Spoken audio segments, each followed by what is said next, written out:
1970년대 말에 발명된 포스트잇이라는 제품은 3M 연구원이 강력한 접착제를 개발하려다 실패해서 만들어진 상품으로 유명합니다. 잘 떨어지는 접착제. 이 애초에 의도와는 정반대지만 엄청난 성공을 거둔 사례로 자주 소개가 되죠. 협심증 약을 개발을 하다가 만들어진 비아그라도 비슷한 케이스라고 합니다. 이런 우연과 역설은 역사에서도 꽤 자주 반복이 됩니다. 이유야 어떻게 됐든 추미애 장관이 윤석열 검찰총장을 그렇게 내보내려고 했는데 결과적으로는 실패하지 않았습니까? 그런데 이 과정을 통해서 대한민국 검찰총장이라는 자리의 독립성이 얼마나 튼튼한 것인지 새삼 확인할 수 있었습니다. 윤 총장은 이렇게 자리를 지켰지만 민주당에서는 본격적으로 검찰 수사권을 완전히 분리하는 방향으로 이른바 검찰개혁 시즌2를 준비하는 분위기입니다.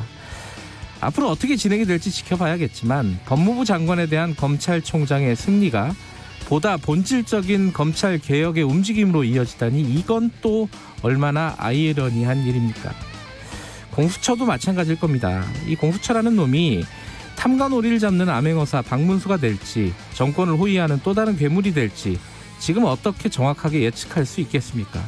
어떤 사건을 어떻게 처리하는지 몇 개는 봐야지 아마 견적이 나올 겁니다. 다만 이 과정을 바라보는 국민들은 좀 지칩니다. 어디로 튈지 모르는 상황을 계속 보는 건 불안한 일이에요. 개혁을 한다고 하는 쪽은 아마추어처럼 헤매지 말고 제대로 방향을 잡고 좀 잘하자. 개혁 대상은 이제 좀 스스로 어떻게 바뀌어야 하는지 생각 좀 하자. 내일 모레면 벌써 2021년이란 말입니다. 12월 30일 수요일 김경래의 최강시사 시작합니다.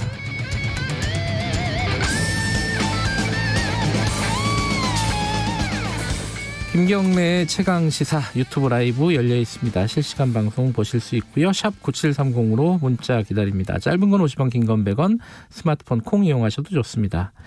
오늘 1부에서는 서울시장 출마 선언을 했죠. 열린민주당 김진애 의원 만나보고요. 2부에서는 국민의힘 주호영 원내대표 예정돼 있습니다.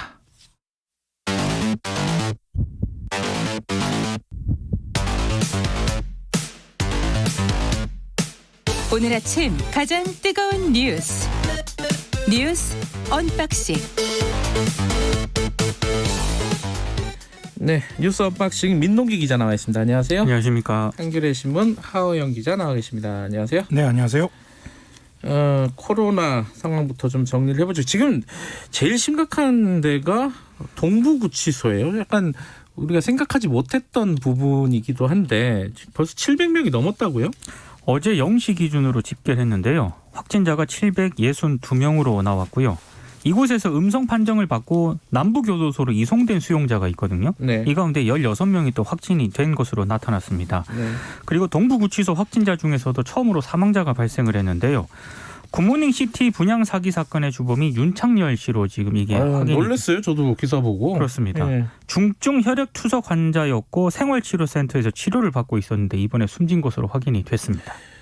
지금 이게 확진자가 많이 늘어난 부분이 이제 초기 대응에 실패한 거 아니냐.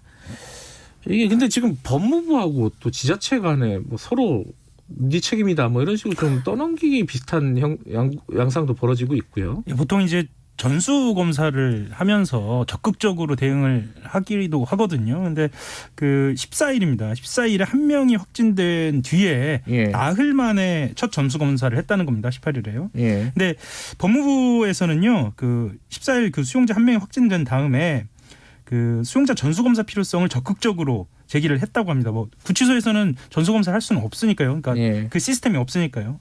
그러나 이제 서울시와 송파구가 향후 추이에 따라 결정하는 게 좋겠다 이렇게 이야기를 하면서 뭐 갈등 양상처럼 보여지기도 했는데요. 어쨌든 서울시 쪽에서는 책임을 떠넘기는 거 아니냐라고 하면서 유감을 표명하기도 했습니다. 이게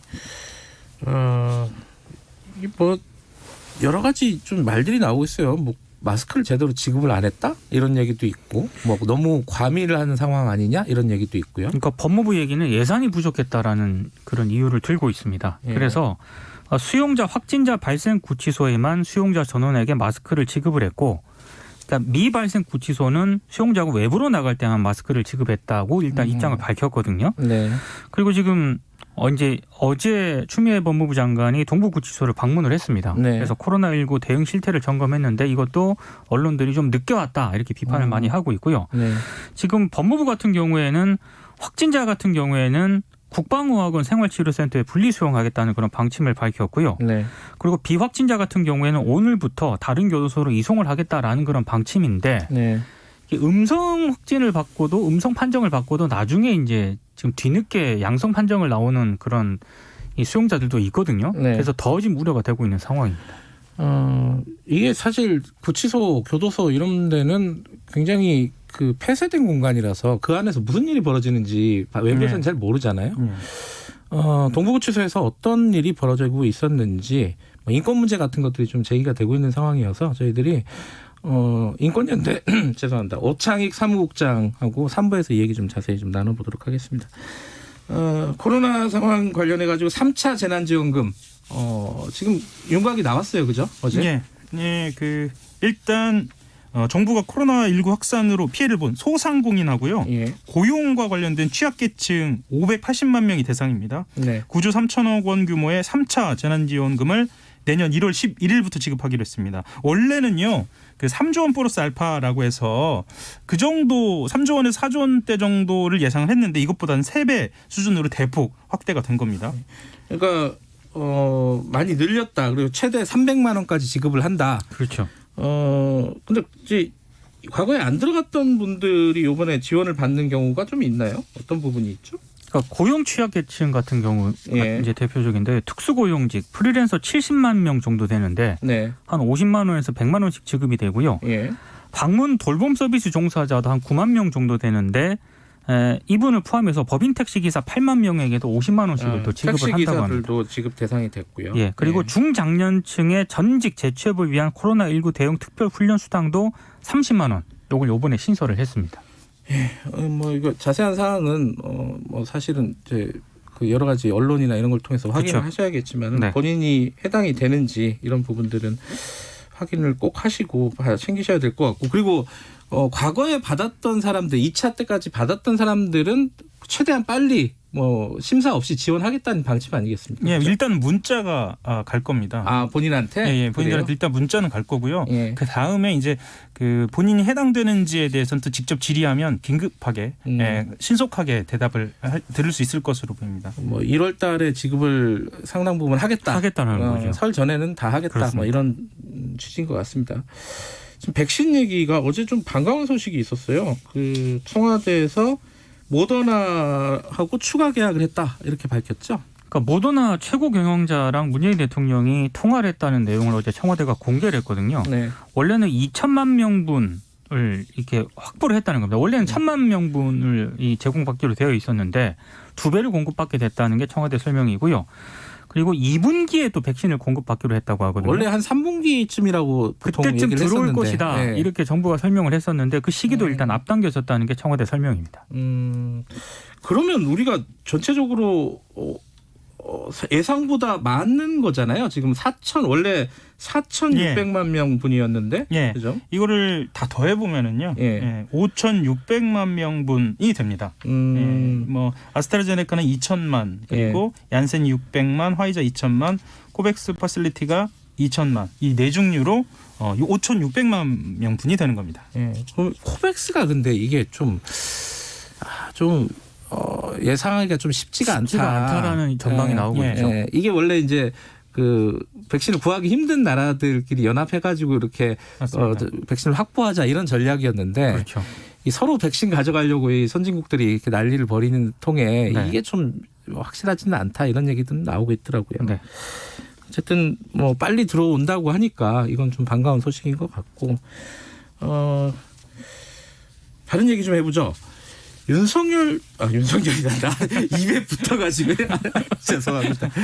이 박원순 전 시장 성추행 관련해 갖고 경찰이 결론을 내렸어요. 근데 이게 좀 말들이 많습니다. 정리 한번 해볼까요? 일단 경찰의 결론은요. 예.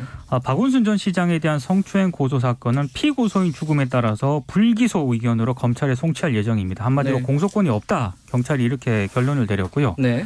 그리고 서울시 부시장하고 전현직 비서실장 등 7명에 대해서는요. 네. 강제추행 방조 등의 혐의로 고발이 됐었거든요. 네. 경찰은 범죄를 입증할 증거가 부족해서 역시 불기소 의견, 이건 혐의 없음으로 결론을 내렸습니다.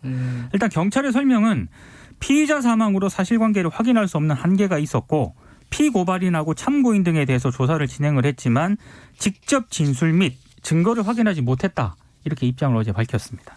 그러니까 그 주변 인물들이 방조했다 이 부분은 혐의가 없다는 거고, 그렇죠. 본인의 그 박원순 전 시장 본인의 성추행 의혹은 공소권이 없다. 네. 뭐 이건 근데 지금 다른 사건을 검찰에서 수사하고 있다는 게 이건 무슨 말이에요? 이건 다른 사건은 아니고요. 예. 이제 같은 사건인데, 그러니까 뭐랄까 고발된 내용이 좀 다른 겁니다. 아, 그래요? 그러니까, 예, 그 서울 북부지검인데요. 예. 그 박 전 시장의 그 성추행 피소 사실 유출 의혹입니다. 네. 그러니까 피소가 된 사실에 대해서 이 사실이 이제 사전에 유출되지 않았느냐, 그런 의혹과 관련돼서 수사를 진행 중인데요. 예. 특히 이 부분에 대해서는 박 전 시장 그 휴대전화에 대한 디지털 포렌식 작업이 맞춰졌습니다. 그러니까 애초에 이 성추행 의혹과 관련된 경찰이 수사하는 부분에 대해서는 포렌식이 되지 않았는데요. 이 부분에 대해서는 또 포렌식이 맞춰져서 검찰 수사 결과 발표가 어떻게 진행될지 조만간 발표가 될 것 같거든요. 이거 좀 주목이 됩니다. 그러니까 경찰서장까지만 보고가 됐다. 그렇죠. 애초에는 그렇게 나왔었는데 네. 그 이후에 경찰청장 혹은 뭐 그 더 위에 뭐 정하겠죠. 네, 그쪽으로 이제 보고가 됐느냐, 뭐 이 부분에 대한 의혹을 수사한다는 거거든요. 그렇죠. 그 부분은 아직 남아 있다. 근데 지금 또 남아 있는 게 인권위원회에서 또 조사를 하고 있지 않습니까? 그러니까 인권위원회 같은 경우에는 서울시의 성추행 묵인 방조 관련 직권조사 보고서를 지금 거의 마무리를 지금 단계라고 합니다. 예. 원래 이게 올해 안에 사건 조사를 마무리하고 결과를 발표할 예정이었는데 일단 해를 넘기게 됐는데요. 예. 근데 인권위가 수사권이 없잖아요. 그러니까 경찰이 이번에 발표한 수사 내용보다 네. 더 진전된 어떤 그런 결과를 내놓기는 어려울 것이다라는 전망도 있고요. 네. 그리고 지난 8월 또 여성단체들이 박원순 전 시장 의혹에 대해서 감사원에 국민감사를 청구를 했거든요. 아, 감사원도 있어요. 네. 네. 근데 요거는 현재 조사 여부가 결정이 안 됐다고 합니다. 예. 원래 접수일로부터 30일 이내에 감사 실시 여부를 결정을 해야 되는데 예. 아직 감사원이 결정을 하지 않고 있다고 합니다. 어쨌든 경찰 조사 결과에 대해서 수사 결과에 대해서 피해자 측에서는 강하게 반발을 하고 있는 상황인 거고요. 그렇습니다. 예. 그러니까 뭐 공소권이 없다 하더라도 수사된 거는 공개해 달라 뭐 이 얘기잖아요 지금. 예. 근데 그건 법적으로 쉽지는 않을 것 같고 예, 그죠. 그렇죠. 예, 예. 개인 정보 이런 것들이 있어가지고 어쨌든 인권위 조사, 감사위, 감사원 이런 부분들이 남아 있으니까 좀 지켜보도록 하고요. 정치권 얘기 하나만 좀 정리해 보죠. 어제 그 의총이 있었잖아요 민주당에. 네. 그러니까 뭐 탄핵 얘기가 좀 나왔던 것 같아요. 윤석열 총장을 탄핵해야 되는 거 아니냐 이 얘기는 정리가 어떻게 돼가고 있습니까? 원래 그 초반에는 탄핵을 주도한 이른바 그 탄핵파 의원들 있지 않습니까? 초선 네. 의원들을 중심으로 그런 분위기가 형성이 됐었는데 네. 지도부가 일단 좀 신중한 모습을 보였고요. 네. 그리고 의총에서는 나중에는 뭐 이 윤영찬 의원 같은 경우가 대표적인데 네. 우리가 정교하게 다루지 못해서 국정 운영에 부담을 줬고 지지율도 떨어졌다. 근데 탄핵 카드를 다시 꺼내는 거는 그런 국면을 지속하자는 것이다라고 하면서 반박을 했는데 신중론이 조금 우세했다는 그런 보도가 좀 많습니다. 근데 이제 탄핵 얘기야 뭐 교통 정리가 필요한 부분이기도 한데 이 아까 제가 오프닝에서도 말씀드린 검찰개혁 시즌 2 이건 내용이 어떤 겁니까? 일단 그 윤호중 법제사법위원장이요. 그 근본적인 수술이 있어야 한다. 뭐 이런 이야기를 언급을 했어요. 네. 언급을 하면서 그 안에 분위기를 보면 그 김용민 의원 같은 경우에는 검찰청을 폐지하고 기소권 공소유지권만 갖는 공소청을 신설하는 검찰청법 폐지안 그리고 공소청법 폐지안을 동시에 대표 발의를 하기도 했습니다. 이거는 그 초선 모임입니다. 그 행동하는 의원 모임 철험회 어제 인터뷰 기자회견을 하기도 했거든요. 예. 이쪽에서 또 주도를 하고 있는 것 같습니다. 그러니까 검찰청이라는 거를 없애고 네. 공소청이라는 걸 만들자. 네. 뭐 이거네요, 그죠? 그러니까 검찰의 권한을 굉장히 약화시키겠다는 쪽에 비중을 두는 것 같아요. 근데 이제 당내 분위기를 좀 보면은요. 이제 예. 보통 의총이 벌어지면 어떤 핵심 사안이 있으면 의원총회 보도가 이루어지는데요. 예. 그 주된 흐름이 강경파 쪽으로 기울면 강경파 쪽 보도만 나옵니다. 그러니까 말하자면 지금 이야기하고 계신 그 검찰 개혁과 관련된 법안 네. 그리고 탄핵과 관련된 이야기가 주되게 보도가 나오고 주되게 발언이 이루어지는데요. 보통 주된 흐름이 그 반대이거나 아니면 팽팽하면 신중론도 발언들을 계속 나오거든요. 네. 봤을 때는 지금 탄핵이나 검찰개혁 시즌2가 주된 특히나 이 탄핵 흐름이 주된 흐름이냐라고 했을 때는 꼭 그것만은 아닌 것 같습니다. 비춰진 거는 좀 다른 것 같습니다. 그러니까 공소청 만들고 검찰청 폐지하고 이거는 그 모임에서 주도해서 발의를 했는데 그렇죠. 뭐 전체적으로 민주당에서 이걸 추진하겠다 이렇게 결정된 건 아니라는 거죠. 신중한 네. 의견들이 적지 않았던 것 같아요. 예. 알겠습니다. 이거는 아마 뭐 앞으로도 계속 진행이 될 내용인 것 같습니다. 여기까지 듣죠. 고맙습니다. 고맙습니다. 뉴스 언박싱 민동기 기자 그리고 한겨레신문 하호영 기자였습니다. 김경래 최강 시사 듣고 계시고요. 지금 시각은 7시 36분입니다. 12월 30일 수요일 KBS 날씨 정보입니다. 최강 한파가 찾아왔습니다. 서울은 이번 겨울 최저기온 영하 12도까지 떨어져 있고 대관령도 영하 15도까지 내려앉아 있습니다. 오늘 낮 기온도 아주 낮은데요. 서울이 영하 8도에 그치겠고요. 부산마저도 영하 1도에 그치는 등 대부분 지역이 낮에도 영하권입니다. 2020년 마지막 날인 내일 아침에 이번 추위의 절정으로 서울 역시 영하 12도 예보돼 있으니까요. 오늘과 내일 이틀간 가장 춥습니다. 이후로 새해 첫날까지도 영하권에 하루 종일 강한 추위가 이어지겠습니다. 이번 추위는 새해가 넘어가서 새해 초반까지도 계속 이어지겠습니다. 현재 중부지방과 경북 북부 내륙 한파 경보와 주의보 발효 중이고요. 충청과 전라도 제주 중심으로 한 서해안에는 지금 눈이 펑펑 내리고 있어서 대설주의보까지 지나고 있습니다. 전해상이 풍랑특보, 대부분 해안가는 강풍특보에다가 동해안은 건조주의보 내려져 있고요. 이렇게 해안가 쪽으로 강풍특보와 또 추위와 함께 많은 눈까지 겹쳐있는 지역, 겹쳐있는 이 피해 없도록 주의를 하셔야 되겠습니다. 모레까지 충남 서해안과 전라도에는 많은 눈이 예보돼 있어서 충남 서해안, 전라도, 제주 산지, 울릉도, 독도 5에서 최고 50cm의 폭설이 새해 첫날까지 예보돼 있고요. 당분간 강추위가 지속되면서 미세먼지 농도는 무난하겠습니다. 현재 서울 기온은 영하 12도입니다. KBS 날씨정보 최영우였습니다. 계속해서 이 시각 교통 상황은 KBS 교통정보센터의 오수미 씨가 정리해드립니다. 네, 이 시각 교통정보입니다. 아직 출근 정체는 심하지 않습니다. 다만 서해안 고속도로가 동군산 부근을 포함해 호남 서해안에 폭설이 쏟아지고 있는데요. 스노우 체인, 스프레이 체인을 활용해 주시고요. 주행할 때는 안전거리를 충분히 두시면서 감속 운행해 주셔야겠습니다. 서해안 고속도로 정체는 수도권입니다. 목포 쪽으로 비봉 일대에서 정체고 서울 방향은 금천 부근에서 막히고 있습니다. 호남고속도로 천안 방향 북광산 부근에서 서행으로 지나가고 있습니다. 서울 시내에서는 올림픽대로 공항 방향 청담대교를 지난 3차로에서 추돌 사고가 발생했고요. 이 영향으로 잠실대교부터 속도를 줄입니다. 지금까지 KBS 교통정보센터였습니다. 최강 시사.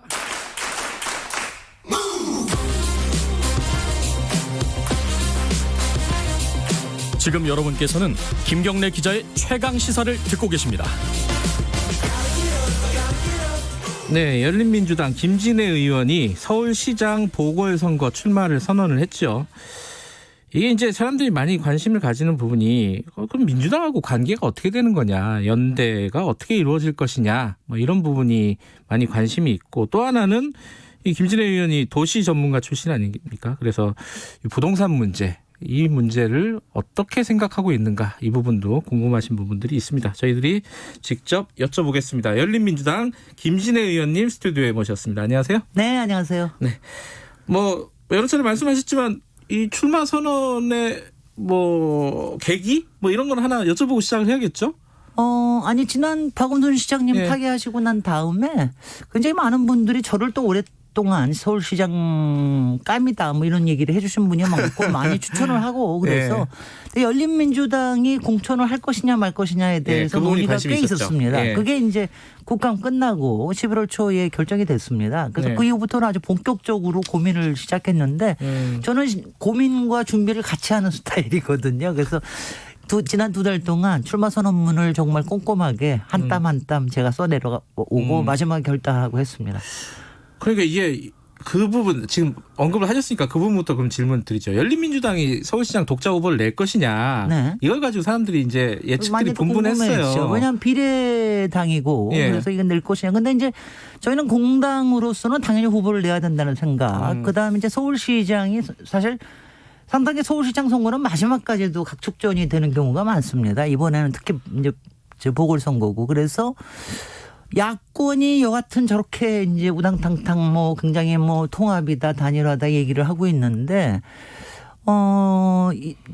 민주주의 진보 진영 쪽에서도 뭔가 좀 동적인 게 필요하다. 좀 역동적으로 가야 선거가 이길 찬스가 높아지고 그러기 때문에 그래서라도 우리 파이를 좀 키우기 위해서라도 우리가 뛰어야 된다. 그리고 이제 아니 민주당으로서는 뭐 우리는 이렇게 생각해요. 열린민주당이 이렇게 나서 정부에 대해서 지금 더불어민주당은 굉장히 고마워해야 된다.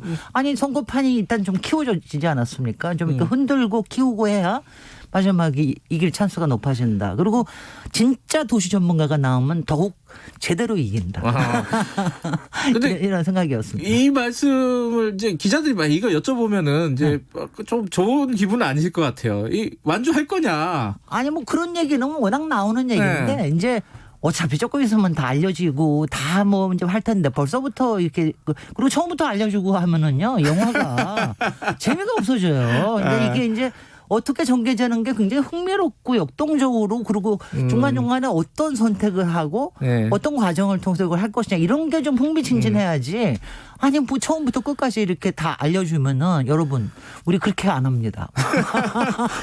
어쨌든 뭐 민주당하고 역동성도 있지만 단일화도 당연히 생각하고 계신 거 아니에요? 아니요. 그거는 왜냐하면 저희가 9년 전에 박원순 시장의 케이스를 정확히 알지 않았습니까? 그리고 이제 박원순 시장이 그때 등장했을 때도 이게 당의 힘보다 물론 그때는 안철수 후보가 밀어준 것도 있지만 그러니까 시민운동가 출신의 시대 정신이 좀 나오는 게 필요하다. 그래서 했는데 저는 이제 열린민주당도 아마 제가 지금 후보로 확정되지는 않았지만 도시 전문가라는 김진애가 있었기 때문에 조금 더 힘을 낸 게 아닌가 싶기도 한데 왜냐하면 저는 시대 정신이 그동안은 정치인 출신 또는 건설업 출신 또 시민운동가 출신들 여러 사람들을 봤지만 지금 이제 여러 가지 솔직히 서울의 문제는 굉장히 복합적이에요. 가령 부동산 하나만 하더라도 단순히 그냥 부동산이 아니라 조세와 금융과 그다음에 도시개발 정책과 주택 정책, 공공복지 정책 이런 거 갖고 다 맞물려 있거든요. 이런 복합적인 문제를 좀 현장에서 풀어나가야 될 사람. 더군다나 문재인 정부가 공급 대책에 대해서 조금 문호를 열기 시작을 했잖아요. 물론 이제 공공 임대를 확보한다는 차원에서 그러니까 그런 문호들을 현장에서 조율해내고 실제로 이게 실천되게끔 하는 게 굉장히 필요한데 저는 솔직히 지난 20여 년 동안 MB의 뉴타운 불도저도 있었고요. 그리고 아주 화려한 오세훈 시장의 개발도 있고 그랬지만 그 이후에 박원순 시장이 시민이 주인이라고 하는 걸 각인시켰고 복지와 문화를 아주 정말 당연하게 만들었거든요. 근데 이제 그동안 조금 놓쳐온 게 저는 서울의 진짜 개발이라고 얘기하는데 부동산 쪽이나 이쪽에서는 여전히 왜곡된 게 별로 바뀌어진 게 없고 그다음에 서울의 경쟁력 측면에서 저는 좀 이제 광역 메트로폴리탄 서울을 다룰 수 있는 사람 그리고 조금 미래를 보면서 세계와 견주어서 필요한 기능들을 제대로 촉진할 사람 이런 사람이 좀 필요하다는 걸 시민들이 좀 인식해 주셨으면 좋겠고요. 그런 점에서 제가 좀 이제 센 것들을 많이 얘기했습니다. 그러니까 가령 예컨대 저는 역세권에 그러니까 여태까지는 자꾸 아파트 단지만 지으려고 그러는데 역세권을 중심으로 해서 진짜 도시다운 도시 미드타운을 만들어야 된다.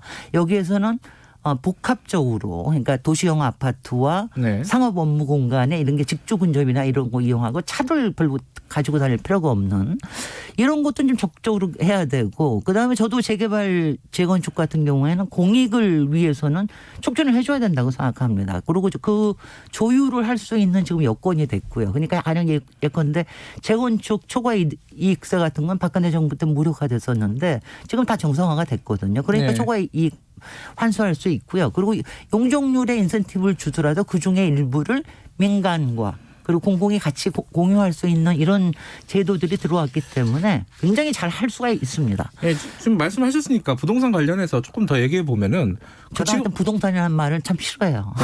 도시개발? 저는 제대로 된 주택정책, 지금 진취적인 도시정책이 필요하다 알겠습니다. 이렇게 얘기하죠. 뭐 할 수 없습니다. 네, 주택정책이나 도시정책에 대해서 여쭤보면은 이제 야당 쪽에서도 지금 말씀하신 재건축 재개발 규제 풀어야 된다 이런 얘기를 하는데 그거랑 다른 거예요? 그거는 이제 그러니까 저 야권의 국힘당의 뭐 의원들이나 얘기하는 건 뭐냐면 규제 다 풀어라. 예전에 이명박 시절로 돌아가자. 이런 거예요. 그래서 무분별하게 근데 이게 굉장히 문제가 되는 게 지금 서울 같은 경우에는 일단 부동산 전국구가 돼버렸어요. 요새는 똘똘한 한 채가 더 좋다라는 것 때문에 있으면 주로 수도권으로 왔다가 또 다시 서울로 오고 또 다시 강남으로 가고 이런 식입니다. 그래서 정말 기름을 붓는 식이 되면 곤란해요. 그러니까 이게 기름을 붓는 게 아니라 저는 건강한 부동산 생태계를 살리는 쪽으로 가야 된다. 그러니까 많이 개발을 하더라도 그 안에서 민간의 가령 자가와 공공자가, 공공임대 이런 게 잘 섞이면서 이익을 공유할 수 있는 체제로 가야 된다라고 하는 게 저쪽에서는 그런 얘기 절대로 안 하죠. 다 풀어라. 아니 거기 뭐 사는 사람들 그러니까 소유주들이 네. 돈 안 되면 안 하려고 그럴 거 아니에요. 그렇죠. 재건축 재개발. 아니 그러니까 그거는요 선택을 줄 겁니다. 그러니까 서울시나 정부에서 가지고 있는 건 두 가지예요. 도시계획권하고 도시계획을 어떻게 해주느냐 하고 그다음에 인허가권입니다. 그러니까 이거에 대해서 협상이 어떻게 되느냐에 따라서 달라질 수 있는 거기 때문에 그리고 여기서는 굉장히 훌륭한 설계와 그리고 이제 그 안에 저는 이렇게 얘기를 합니다. 포스트 코로나 시대에 맞는 도시를 그런 거를 좀 제한을 하는 데다가 인센티브를 좀 더 줘야 된다. 뭐 이런 얘기를 하는데 그거는 분명히 뭐 여태까지도 굉장히 많이 협상들이 이루어왔지만 좀 더 적극적으로 임할 수 있게끔 하는 데는 도시 전문가가 최고입니다. 아니 그러면 전문가시니까 그거 하나 여쭤보죠. 그 뭐 우상호 의원도 그렇고 이해운 전 의원도 그렇고 시장 선거 출마를 선언하면서 아파트를 뭐 강명북로 같은 거 위에다가 아파트도 그거는 짓고 이제 박원순 시장도 제안을 했고 그랬는데 그거는 이제 시간도 좀 걸리는 일이고 일부는 가능할 수도 있는 일인데. 이런 거 그러니까 그냥 초고층을 지어가지고 여러 가지 임대주택을 확보하겠다. 이런 거 같은 거는요. 그리고 숫자를 막 제시하시는데 그런 거는 좀 굉장히 허황된 겁니다. 그러니까 일단은요. 초고층은 일단은 건축 가격이 너무 비싸기 때문에 공공임대로 이렇게 하기가 굉장히 어려워요. 관리비도 굉장히 많이 듭니다. 그러니까 그런 건 모르는 이해운 후보 같은 사람이 그런 얘기하는 거고요. 또 여의도의 국회를 다 없애고 거기다 아파트 짓자고 그런 하는 얘기도 나왔어요. 그런 후보도 있는데 도시의 기본을 모르는 분들입니다. 왜냐하면 이렇게요. 뭐가 급하다고 뭐를 하기 위해서 뭘 막 하겠습니다. 이런 후보들은 절대로 믿지 마십시오. 도시의 기본에 충실해야 됩니다. 그리고 도시는 굉장히 여러 가지 복합적인 기능들이 잘 작동하게끔 하는 이게 굉장히 필요합니다. 그 지금 변창흠 국토부 장관 후보자 지금 장관이죠. 장관이 그랬네요. 그리고 역세권 고밀도 개발하겠다. 그거랑 같은 거예요? 지금 말씀하시는 게? 이제 같은데 이제 저는 미드타운이라는 말로 해가지고 좀 더 적극적으로 하는데 서울에 이제 300개의 역세권이 있는데 대개 일부는 그 주변에만 고층이 들어서고 그래요. 그 뒤로 바로 들어가면은 그야말로 2, 3층짜리가 바로 있고 그래서 이걸 좀 지역으로 생각을 해서 해야 된다. 근데 변창흠 지금 장관은 SH 사장 시절에 그 서울시도 그거를 하려고 노력을 했는데 사실 이거는 저 박원순 시장도 하려고 했는데 박원순 시장님이 죄송합니다. 좀 뭐라 그럴까요? 조금 이렇게 소극적이셨어요. 그래가지고 왜냐하면 저도 그 얘기를 계속해서 해왔고 근데 거기에서 그래서 일부 청년 임대주택을 만들어주는 거 외에는 아주 적극적으로 못했습니다. 그러니까 이거는 우리 쪽에 그러니까 민주 진보 진영에서 진짜 개발을 얘기하는 사람들 그러니까 변창흠과 저 같은 사람은 개발을 제대로 해야 된다라고 주장하는 사람이거든요. 네. 그러니까 그런 사람 쪽에서는 굉장히 오랫동안 공유해온 가치를 나타낸 이런 방식입니다. 변창흠 후보자에 대해서 이제 걱정을 하는 쪽은 이게 집값 정책이라 그러면 좀 싫어하신다고 했지만은 네. 지금 현재 집값 같은 거 잡을 수 있겠느냐? 아니 이걸 생각하죠. 지금 집값의 진짜 문제는요. 초저금리와 거대한 유동자금 때문에 그렇습니다. 네. 이게 지금 코로나 때 더군다나 풀리기 때문에 그러니까 문재인 정부가 참 운이 없는 거죠. 근데 다행히 우리가 조세 정책, 금융 정책에서 지금 굉장히 많은 센 게 나왔기 때문에 네. 내년도부터는 적어도 내부 요인에 의해서 막 올라가고 이러는 건 없을 텐데 이 코로나 저금리 상태가 언제까지 계속될지 가령 내년에 백신이 다 보급되고 난 다음에는 뭐 금리 안 올릴 재간이 있습니까? 금리가 올라가면 그러면은 지금처럼 그야말로 금융이 부동산을 떠받치는 이런 일들은 거품이 사라지게 되거든요. 그러니까 굉장히 조심해야 된다는 거. 뭐 그리고 그 부분에 대응을 해놓고 있어야 된다는 거는 특히 저 변창흠 이분은 경제학자 출신이에요. 원래가 도시 공부하기 전에. 그래서 그런 것들을 잘 이해하고 계시고 그러니까 이거를 얘기해. 제가 민주 진보 진영 쪽에서 개발과 경제와 현실과 시장을 얘기할 수 있는 얼마 안 되는 장관이고 얼마 안 되는 서울시장 후보입니다. 유일하다고 말씀 안 하시고 왜 얼마 안 된다고 제가 하세요? 이렇게 얘기하면 안 되고요. 그러니까 이거를 설득력 있게 제시할 수 있는 사람이라고 저는 생각을 알겠습니다. 합니다. 그 도시정책, 주택정책에 관해서는 뭐 세부적으로는 차차 알아보도록 하고요. 네. 마지막으로 근데 지금 선거 판세는 녹록치가 않아요. 말씀하신 뭐 민주 진보 진영. 네.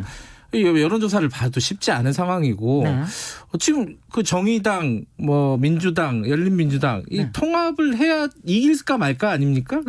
어떻게 생각하세요? 이게 가능하다고 보세요? 한명숙 후보 때도 마지막에 노회찬 후보님이 한 2, 3% 가져가신 것 때문에 결국은 놓치셨잖아요. 마지막에 한 발의 차이로 놓치셨는데 그런 부분을 아마 생각을 못한 더군다나 이번에는 보궐선거거든요. 보궐선거는 솔직히 민주 진보 진영 쪽은 항상 조금 더 어렵습니다. 그래서 이런 부분에서 어떤 방식이든지 좀 대안들을 마련해야 되고요. 그 부분에서는 더불어민주당이 뭐 180석 가지고 있다고 그냥 뭐 부릴 게 아니라 지금 상당히 위기의식을 가지고 어떻게 해야 되나 뭐 이런 것들을 더 고민해야 되고. 민주당하고 이렇습니다. 당대당 통합도 생각하세요? 아니 이런 거는 그러니까 안철수 후보 같은 경우에는 지금 뭐 플랫폼 얘기뿐만 아니라 본인이 국민의힘에 들어가기 위해서 대선 디딤돌로 생각하면 통합을 생각하면서 얘기하시는 거가 다 뭐 시민들 알고 계시지 않습니까? 그런데 열린민주당은 저희는 이제 이렇습니다. 저희가 열린민주당 국회에서 그동안 소수 야당으로서 해온 일도 굉장히 많고 의미도 있고 그렇기 때문에 이게 어떤 방향이 좋을지는 좀 고민을 해야지 그냥 뭐 당대당 통합만 한다고 되거나 이러지는 또 않는다고 생각합니다. 당대당 통합을 생각하고 진행하는 일은 아니다. 이런 말씀이시네요. 알겠습니다. 서울시장 출마를 선언하신 김진애 의원과 얘기 나눠봤습니다. 고맙습니다. 네, 진짜 도시 전문가 김진애입니다. 감사합니다. 1부 여기까지 하겠습니다. 2부에서는 국민의힘 주호영 원내대표 예정되어 있습니다. 잠시 후에 8시에 뵙겠습니다.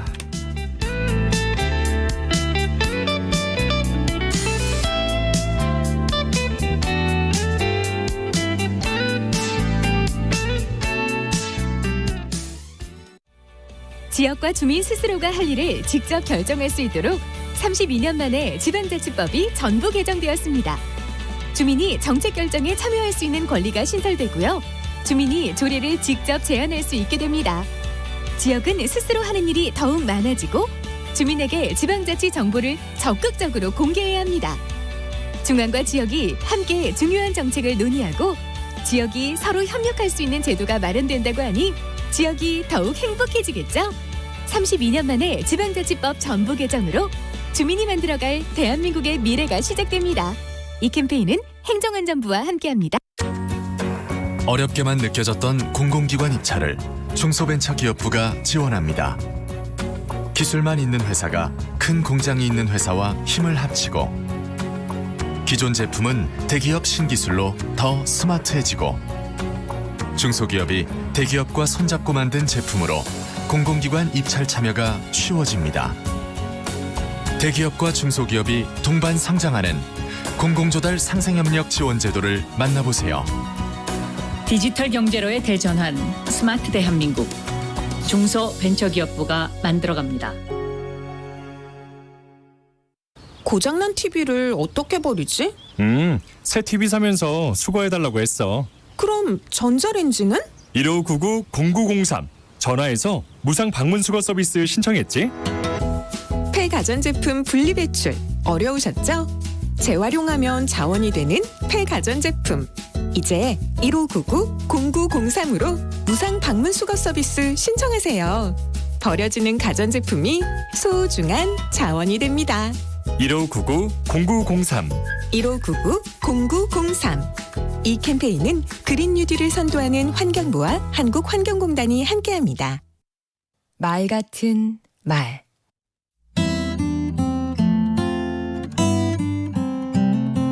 안녕하세요. 강원국입니다. 구설수란 말 들어보셨지요? 사전을 찾아보면 남과 시비하거나 남에게서 헐뜯는 말을 듣게 될 운수라고 되어 있더라고요. 좋은 게 아니지요. 그런데 살다 보면 구설수에 오르는 경우가 종종 생깁니다. 가장 흔한 경우는 자신의 역량이나 노력에 비해 과한 대접을 받거나 그 이상 성공했을 때입니다. 그러면 누군가의 입에 오르내리게 됩니다. 그 친구 그 정도는 아닌데 정말 운이 좋아. 뒤를 봐주는 사람이라도 있나? 이럴 때 참 억울하지요. 그런데 내가 잘못해서 구설수에 오르는 일도 많습니다. 남의 비밀, 결점이나 흠을 떠들고 다니면 구설수에 오릅니다. 너만 알고 있어라 하고 신신당부했는데 그런 말일수록 천리를 가지요. 비밀을 털어놓을지 말지를 결정할 수 있는 사람은 오직 당사자뿐이라는 사실을 명심해야 합니다. 주제 넘은 말도 사람을 불쾌하고 불편하게 합니다. 결혼은 언제 할 거냐? 자식은 있느냐? 요즘 만나는 사람 없느냐? 이렇게 남의 사생활을 함부로 물으면 주책이 없다는 소리를 듣습니다. 상황과 분수에 맞게 말해야 구설에 휘말리지 않습니다. 하지만 너무 멀어져도 서운해합니다.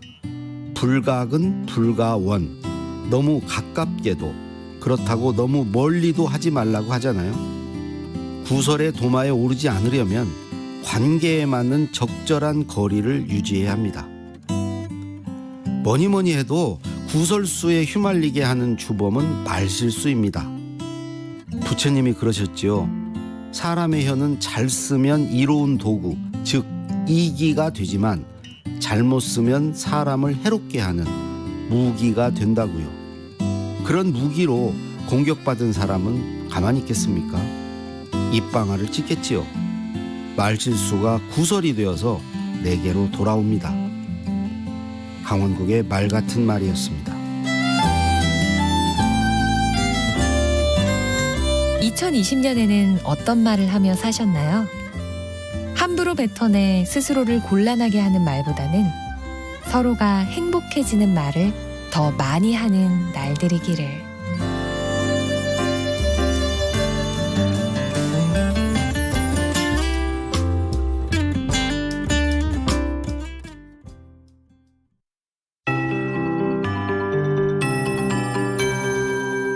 KBS 58분 날씨. 올겨울 최저 기온을 보이는 곳이 많습니다. 현재 중부지방과 경북 북부 내륙에는 한파 경보와 주의보가 발효 중인 가운데 서울도 역시 올겨울 최저 기온 영하 12도를 기록하고 있습니다. 전국적으로 강한 추위 이어지면서 오늘 낮 동안에도 0도 이하의 기온을 보이겠습니다. 서울의 낮 최고 기온이 영하 8도밖에 되지 않습니다. 정말 추운 하루가 되겠고 세종시가 영하 6도, 부산도 영하 1도에 영하권의 낮 최고 기온 예보되어 있습니다. 당분간 이렇게 0도 이하의 낮 기온이 유지되는 곳이 상당히 많겠고요. 특히나 내일 2020년의 마지막 날 아침이 추위의 절정 영하 12도까지 오늘과 거의 똑같이 이어지니까요. 참고하시기 바랍니다. 이번 신축년 새해 첫날도 서울의 아침 기온은 영하 9도, 낮 기온 영하 2도로 종일 춥겠습니다. 강추위는 당분간 이어집니다. 1월 초순까지 계속될 추위입니다. 한편 현재 충청과 전라도 곳곳 제주 중심으로는 대설특보가 내려져 있는데 이렇게 모레까지 서해안 중심으로 특히 충남 서해안 서해안과 전라도 많은 눈 예보 있고요. 지금 눈이 펑펑 지나고 있습니다. 충남 서해안과 전라도 제주 산지 울릉도 독도 새해 첫날까지 5에서 최고 50cm의 폭설이 지나겠고요. 지금 풍랑특보와 강풍특보 내려진 곳도 많아서 체감온도 더 떨어져 있습니다. 현재 서울 기온 영하 12.2도입니다. 최영우였습니다.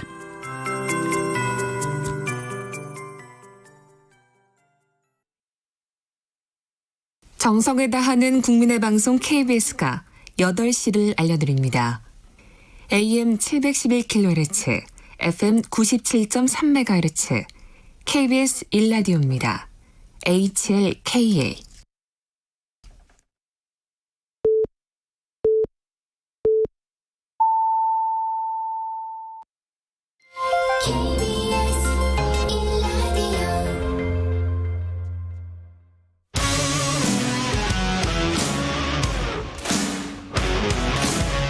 뉴스타파 기자 김경래 최강 시사.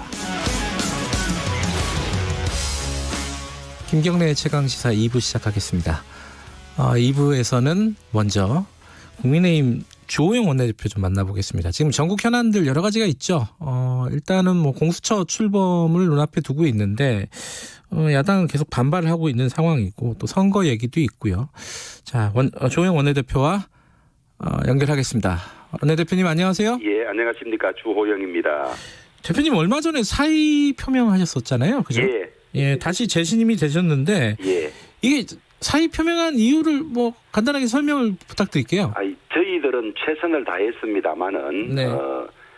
법같지 않은 법이 무도하게 국회에서 통과되니까 원내대표를 맡은 저로서는 그 상황에 대해서 책임을 지겠다. 이렇게 해서 사의를 표명했는데 네. 우리 의원님들께서 우리 원내대표단이 잘못한 것이 없다. 최선을 다했고 다만 민주당이 무도하게 필리버스터 건도 박탈하고 안건조정위원회 야당 목도 자기들 편을 넣어서 한 거기에 기인한 것이지 네. 우리가 잘못해서 그런 것이 아니니까 더 단결해서 최선을 다하자 이런 취지로 재신임을 한 걸로 알고 있습니다. 이제 재신임이 되셨으니까 이제부터 또 전국을 풀어나가셔야 될 텐데 일단 공수처 얘기부터 좀 여쭤보면요. 지금 뭐 후보자 최종적으로 2명이 정해졌습니다. 그래서 대통령이 선택만 남아 있는데 이게 지금 이 절차에 대해서 지금 국민의힘은 계속 문제 제기를 하고 있습니다. 어떤 부분이 제일 문제라는 거예요? 한마디로 위헌에 예. 불법에 무리를 더해서 무리하게 출발하려는 것이라고 보고 있고요. 예. 우선 절차 면에서는 작년에 패스트 트랙이라는 절차를 통해서 법을 만들었는데요. 예. 사법개혁 특위에서 채우게 되는 180일을 채우지 않은 채 지나갔거든요. 그런 문제가 있고 그다음에 자신들이 스스로 인정했던 야당의 소위 거부권을 예. 한 번도 시행해보지 않은 채 네. 박탈해가는 걸 일방적으로 법을 만든 이런 내용이 있고요. 예. 그다음에 이번에 이제 한 분이 이런 추천위원은 할 필요가 없다 그래서 사임을 하고 네. 한석훈 위원이 새로 추천이 됐는데 네. 이 한석훈 위원의 이 공수처장 후보 추천권도 박탈당한 채 또 후보로 올라와 있던 사람들에 대한 검증 절차도 이분은 거치지 못한 채 결정이 돼버린 거거든요. 예. 이제 절차에서 그런 문제가 있고요. 예. 그다음에 내용에서는 이것이 이제 헌법상 근거가 없다 그래서 위헌 제청이 돼 있을 뿐만 아니라 예. 기존 우리의 수사 체계를 흔드는 그런 내용들이어서 절차나 내용에 있어서 모두 이것이 적법하지 않다 이렇게 보고 있고요. 따라서 이것은 말은 공직자 비리 수사처라고 하지만은 사실은 정권 사수처가 될 것이다. 저희들은 그렇게 보고 반대하고 있습니다. 지금 그 후보자로 올라간 2명 같은 경우에는 뭐 나름 신망이 있는 분들이라고 외부적으로 평가를 받더라고요. 어떻게 평가하세요? 저는 그렇지 않다고 생각합니다. 예. 이 공수처가 소위 경찰과 검찰 상위에 있는 국가 최고의 수사기관이 되는데 법의 내용에 의하면요. 그러면 그런 수사처를 운용할 만한 경륜이 있어야 되고 조직을 이끌어본 그런 경험이 있어야 하고 더구나 가장 중요한 것은 살아있는 권력에 대한 수사, 소위 대통령과 대통령 주변에 대한 수사를 하기 위해서 공수처를 만드는 것이 1번 목적이었거든요. 네. 그래서 그런 강단이 있어야 하고 또 평소에 해온 여러 가지 업무나 수사 경력이나 뭐 이런 것들이 그런 걸로 증명이 돼야 하는데 네. 뭐 제가 후보 두 사람 일일이 언급하고 싶지는 않습니다만은 예. 또 누가 될 것이라고도 저희들은 거의 짐작을 하고 있고 한 사람은 그냥 형식으로 끼운 거라고 저희들이 파악을 하고 있습니다만은 예. 조직을 운영해본 경험도 없고 수사를 해본 경험도 없고 예. 더구나 뭐 아직은 결정이 안 됐으니까 말씀드리기만 합니다만은 예. 이 정권의 요직에 지망했다가 되지 않은 뭐 이런 것들이 겹쳐 있어서 예. 이 말하자면 공수처를 10수년간 만들자고 논의해왔을 때 살아있는 권력, 예. 대통령 권력을 수사할 수 있는 강단이나 경륜이나 조직 장악력이냐 이것이 가장 중요한데 네. 지금 윤석열 검찰총장이 살아있는 권력에 대해서 수사를 하니까 온통 그 민주당이나 추미애 법무부 장관이나 또 청와대까지 나서서 쫓아내려고 난리를 치는데 아마 공수처장이 살아있는 권력을 수사하려고 하면 비슷한 상황에 아마 직면할 겁니다. 그런 것을 돌파할 만한 배짱과 강단이 있느냐 뭐 이런 것이 다 이제 증명이 돼야 되는데 네. 그렇지 않다면 오히려 지금 공수처는 중요 사건을 수사하면 경찰이나 검찰이 바로 보고를 하게 돼 있고 예. 마음만 먹으면 공수처가 그 사건을 그냥 빼앗아갈 수 있게 돼 있거든요. 네. 이런 상황에서 오히려 검찰이 지금 수사하고 있는 이런 정권 비리 사건들을 빼앗아가서 사장시킬 확률이 있다. 네. 말하자면 추미애 현 법무부 장관이 하는 것과 똑같은 행태를 공수처장이 보일 확률이 대단히 높다고 보고 있죠. 네. 그것은 우리나라 사정기관의 이 완전히 무력화가 되는 것이고 국가 사법 체계가 엉망이 되는 걸 의미하는 것이죠. 그러니까 지금 말씀하신 거 보니까 그 김진욱 헌법재판소 연구관 그러니까 이제 판사 출신 후보가 될 거다.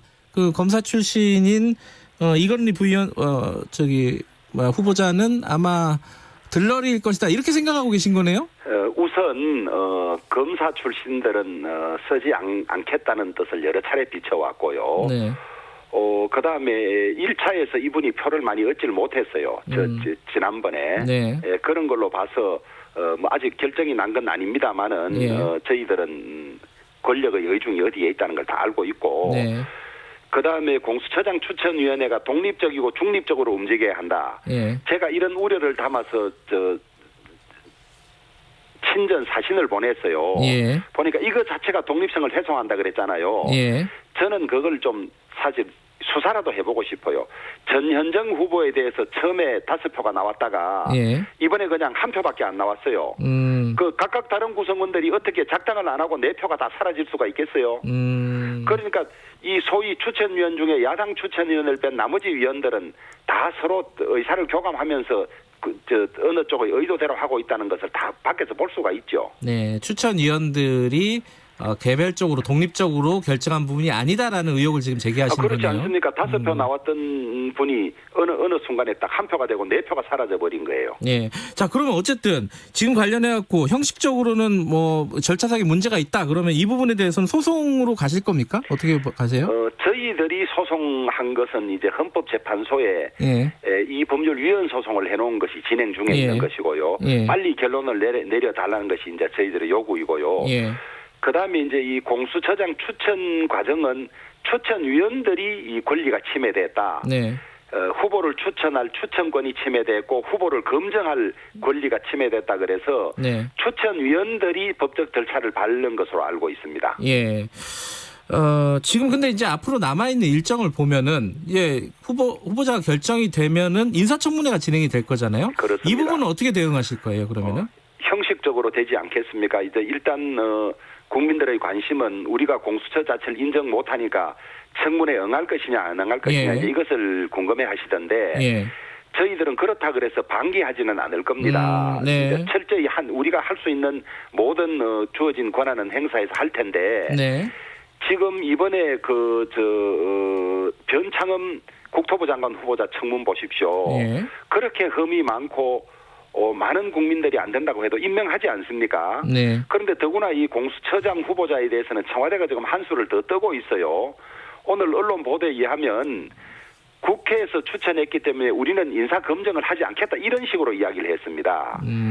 엄격한 검증을 하지 않겠다. 그건 나중에 이 혐의 나와도 우리는 국회에서 추천했기 때문에 우리는 검증 책임이 없다. 이러려고 아마 미리 지금 밑자락을 까는 것 같아요. 예. 공수처장 후보는 대통령이 한 사람을 선택하는 것이기 때문에 예. 그 혐의 있고 없고 책임은 청와대가 전적으로 져야 하고 철저히 검증해야 하는데 벌써 그것을 책임을 피하는 듯한 발언을 하고 있는 것 자체가 어떻게 갈 것인지 뻔하죠. 어찌됐든 인사청문회에는 적극적으로 임해서 검증하시겠다 이런 말씀이시네요, 그죠? 예, 그렇게 할 겁니다. 그리고 또 하나가 이제 공수처가 이제 구성이 되려면은 임용 심의 의결 인사위원회 뭐 이런 것들이 만들어져야 되는데 여기 야당 추천위원이 들어가야 되잖아요, 그죠? 그렇습니다. 이 예. 부분을 협조를 하실 겁니까? 저희들은 고민을 하고 있습니다. 실질적으로 인사추천위원회가 실질적으로 그 야당의 의견이 반영될 수 있는 구조라는 게 확인이 되면 저희들은 피할 생각이 없고요. 네. 그럼에도 불구하고 이번에 후보 추천위원회처럼 네. 인사추천위원회도 여전히 이 형식적으로 덜러리만 세우고 자신들끼리 서로 담합을 해서 그냥 민변 출신 변호사들이나 이런 사람을 넣는다고 할 것 같으면 네. 저희들은 그냥 그 형식을 갖추어주는 덜러리에 불과하기 때문에 네. 그럴 경우에는 참여하지 않을 수도 있습니다. 그건 내용을 좀 보겠다 이런 말씀이시네요. 그렇습니다. 예. 이어지는 얘기긴 한데 아까 윤석열 총장 얘기 잠깐 꺼내셨습니다. 그 윤석열 총장에 대해서 탄핵 얘기가 여당 쪽에서 나오고 있어요. 그럼 뭐 지도부에서는 좀 선을 긋고 있는 상황이긴 한데 이 탄핵론에 대해서는 어떻게 보십니까? 우선 윤석열 제거에 혈안이 돼 있는 거죠.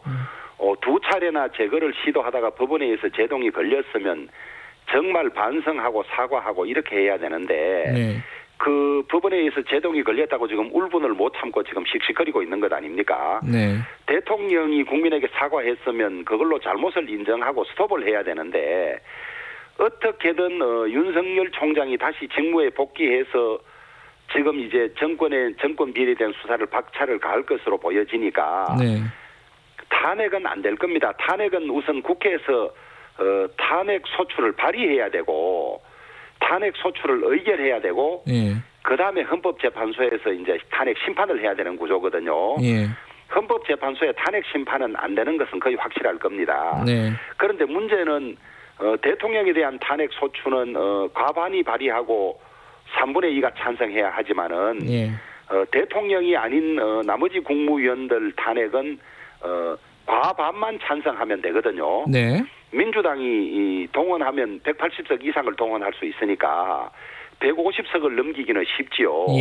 그런데 문제는 탄핵 소추가 발의되고 탄핵 소추가 의결이 되면 의결과 동시에 검찰총장의 직무집행이 또 정지가 됩니다.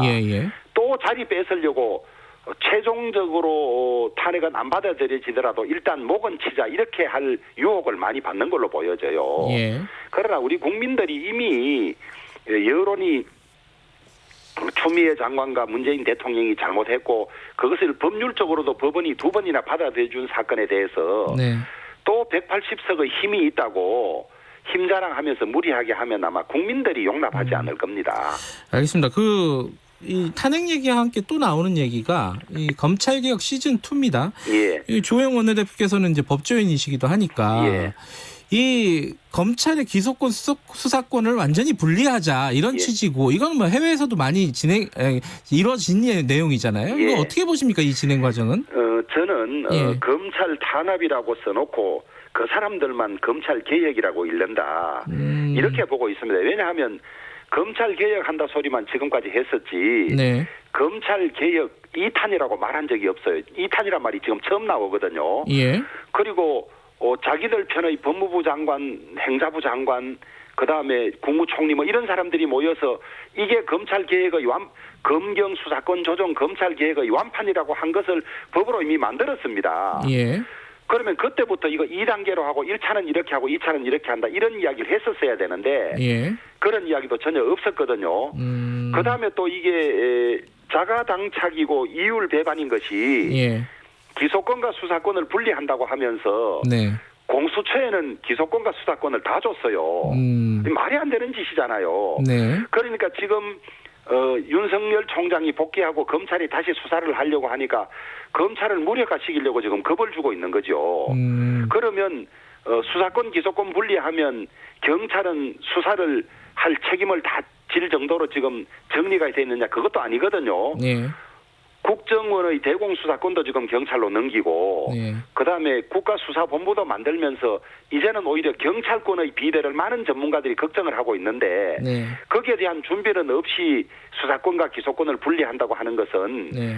우선 자기들 계획에도 없었던 거예요. 근데 어쨌든 지금 상황은 그렇게 평가를 하시겠지만은 방향에 대해서는 어떻게 생각하세요?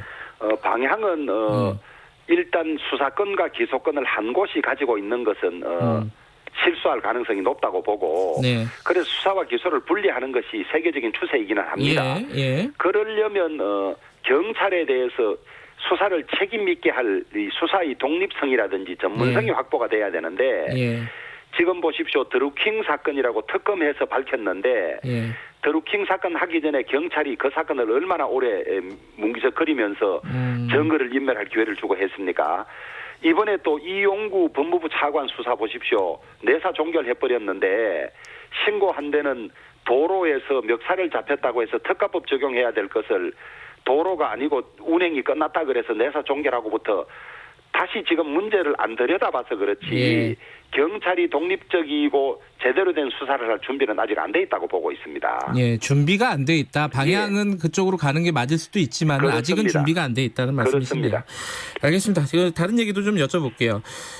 백신 문제 관련해 가지고 너무 늦었다 이런 식의 어떤 공격이라든가 비판들이 꽤 있었습니다. 야당도 그렇게 비판을 했었는데 어제 이 모더나와 또 계약을 했다고 청와대에서 밝혔어요. 이거 어떻게 보십니까? 좀 이 부분은 좀 성과가 있었던 거 아니에요? 아니, 확보된 것은 좋은 일이죠. 확보됐다면. 그러나 우선 지금까지 백신 확보 최종 책임자는 정은경 질병관리청장이라 그랬어요. 아마 백신이 부족하다고 막 또 미리 준비를 하지 못했다고 하니까 거기가 책임이다 이러다가 왜 그러면 책임 있는 사람이 안 하고 대통령이 전화해서 계약을 합니까? 그리고 국제적인 다국적 기업이나 이런 회사들이라는 게 대통령 전화 한 통화로 해결이 되겠습니까? 사전에 다 조정이 되고 준비가 되고 한 거 아니겠습니까? 너무 생색내고 쏘내는 일만 하고 있다. 윤석열 쫓아내는 데 썼던 노력의 이 100분의 1만 썼더라도 백신을 더 빨리 구했을 것이고 동부구치소 수백 명 감염 사건도 막을 수 있었을 텐데 너무 실질적인 일, 국민들에게 도움이 되는 일은 소홀히 한 채 생색내는 일만 하고 있는 것 같습니다. 알겠습니다. 백신 같은 경우는 지금 벌써 올해 접종을 시작한 나라들이 30개가 넘는가 그런데 우리는 백신 못 구해서 죄송하다고 국민들에게 해야 될 판인데도 딴 나라가 접종하는 것을 보고 안전성을 검토해서 하겠다. 무슨 이런 이야기가 있습니까? 알겠습니다. 그 백신도 지금 하는 것들은 이미 늦은 거를 쇼를 하고 있는 거다. 이런 취지로 말씀하신 거네요. 그죠? 그렇습니다. 그리고 어제 같은 경우도 주한 미군은 지금 접종을 다 하고 있지 않습니까? 그런데 미군이 우리 카투사나 그다음에 그 한국 그 군무원들 하려고 하니까 우리나라가 검사 안 해줬다고 스톱시킨 거 아닙니까? 이거 맞습니까? 저한테 물어보시는 건가요? 알겠습니다. 백신 얘기는 여기까지 하고요. 저기 선거 얘기 간단하게 하나 좀 여쭤볼게요. 지금 지지율이 최근 보면은 국민의힘 지지율이 꽤 많이 올라갔어요. 많이 올라갔는데 선거에 인물은 안 보인다 이런 평가들이 좀 있습니다. 지금 안철수, 금태섭 제3지대 후보들이 지금 출마 선언을 하고 있는데 어떻게 합쳐지느냐, 연대가 어떻게 가능할 것이냐 이 부분에 관심들이 많습니다. 원내대표로서 지금 어떤 구상이나 이런 것들이 좀 있으세요? 우선 이 보궐선거는 서울시장, 부산시장 민주당 소속이 성범죄로 사퇴하거나 사망한 데 따른 것이기 때문에 국민들께서 그 점을 잘 알고 계실 것이고요. 문재인 대통령이나 민주당의 지지율이 급전직하에 있지 않습니까? 그런 상황에서 이제 우리 당에도 뭐 저희들이 잘해서 다천적으로 지지율이 올라오는 건 아닙니다만은 조금씩 올라가는 것이 보이고 있고 그런데 저희들이 각별히 유의하고 있는 것이 우리가 지지율 올라가는데 안주해서 혁신이라든지 민심을 잃는 데 소홀해질 수 있지 않을까 저희들이 대단히 경계를 하고 있고요. 그다음에 눈에 띄지 않는다는 것은 민주당은 누가 눈에 띄입니까? 민주당 얘기가 아니라 지금 국민의힘 우리 당도 마찬가지고 이제 전체적으로 여론조사를 여러 명을 놓고 하면 그래도 제일 앞쪽에 말하자면 야권 후보들이 올라가 있는 상황이고요. 예. 제일 중요한 것은 거의 마지막에 1대1 구도나 3자 구도가 되지 않겠습니까? 네. 그런 상황을 놓고 봐야 하는데 예.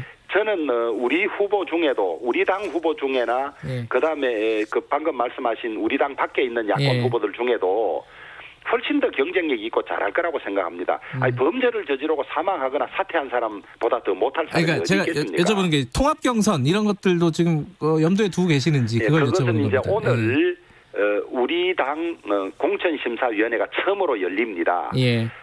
거기에서 말씀하신 지금 우리 당 안에 입당해서 경선을 하라고 정할 것이냐 아니면 입당하지 않은 채 어떤 방법이 있을 수 있느냐 이런 것들을 논의하고 방향을 정할 걸로 알고 있기 때문에 제가 첫 회의를 앞두고 사전에 제 의견을 말씀드리는 것은 조심스럽습니다.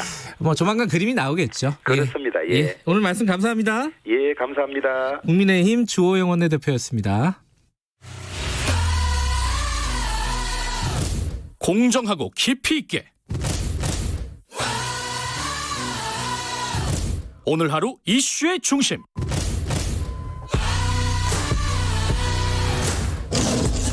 김경래 최강 시사.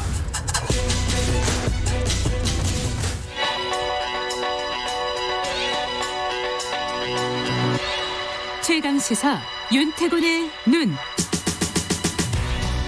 네, 윤태곤 정치분석실장 나와 계십니다. 안녕하세요. 네, 안녕하세요. 이 민주당 얘기 갖고 오셨네요. 네.